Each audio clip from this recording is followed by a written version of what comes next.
Maybe we'll go back to that.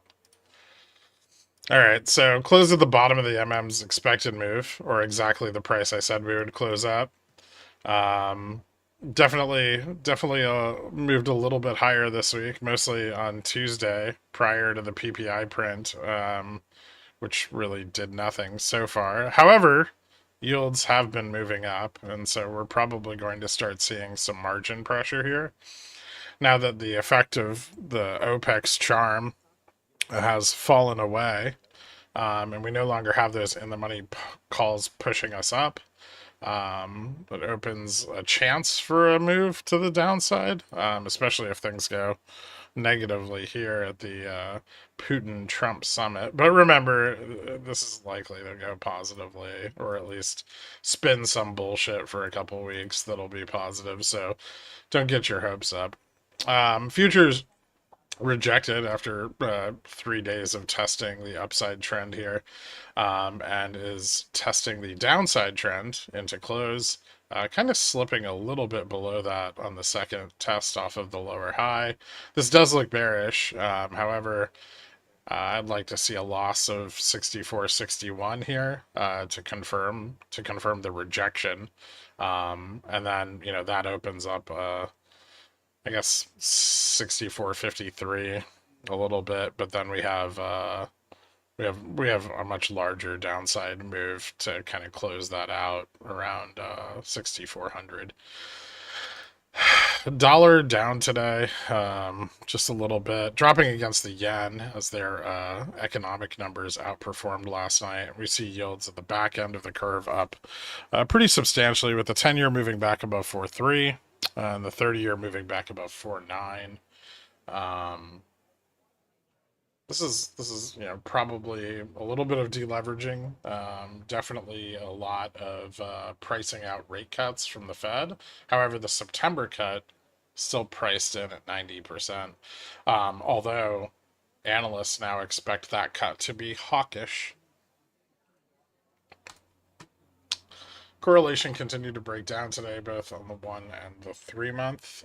We set a little bit of a lower high there at the peak, so maybe we actually see correlation continued to break down. I think we have a few weeks until Nvidia earnings.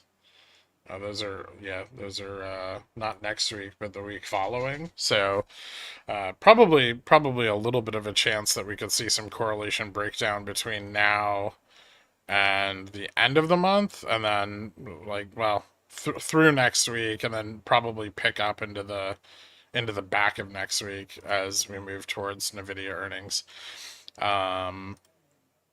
Leverage on the carry trade pushing up at the top end, but not pushing up at the bottom end, and I feel like that divergence is somewhat important.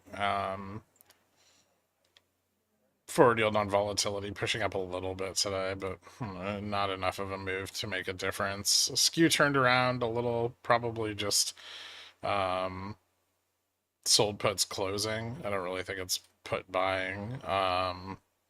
And rally turned back a little bit yesterday. Breadth is still very narrow between the 20 and the 50.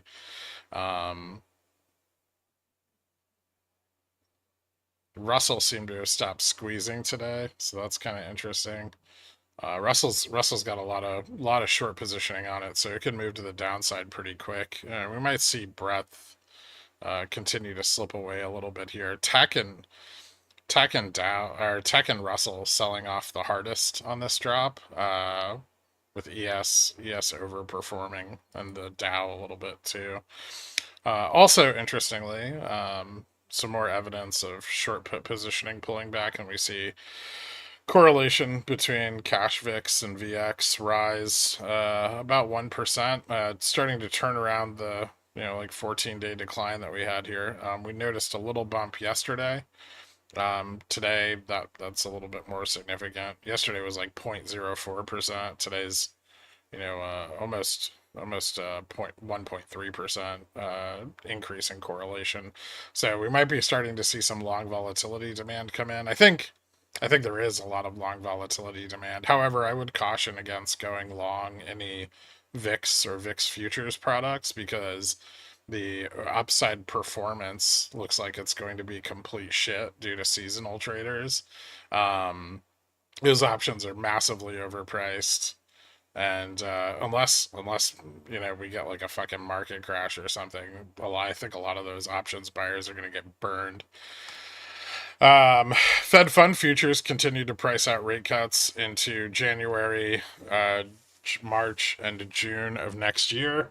They haven't quite fallen back to single, double, triple cut, but they are pulling back a little bit, largely on the fall in retail sales today, or flat retail sales, and increased inflation expectations off of the UMich consumer report. And then Bear Steepener picked up about 2.71%. Out here, we still don't have a technical breakdown, although the consolidation to the upside is weakening. And this is in fact a little bit of weakness into the back half of the week. We'll have to see if this continues on Monday, but I'm not particularly interested until we lose this lower trend. That's down around, I guess for Monday, that's going to be like right around 64.27. If we fail or open below 64.27, that opens up a larger downside move to about 62.90. There are little incremental supports all through this though, like 63.87, 63.64, 63.54, 63.11, and so on. Just because of the nature of this rally after the Liberation Day 2 drop. I would probably just pay attention to 64.27 and then the EMA 30 down here at like 63.15 or so. A fall below that, you start to open up like the retest at the 50 or 62.01 is just a very important support still. This consolidation that we've had over the last like 2 months now, month and a half, is pretty bearish. It seems bulls are really struggling to find buyers to the upside of like 6,400. I know we had a little bit of outperformance this week, but I could see this slipping back pretty easily, and returning to seek buyers at a lower level. I think that's about it on that front. It doesn't look like the Trump thing started, so I'm going to fuck off and go enjoy my weekend, which I hope you guys do as well. Popcorn, it's so great having you back, man.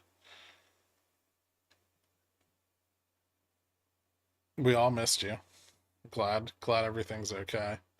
And I will see you guys Sunday for the members stream. Later.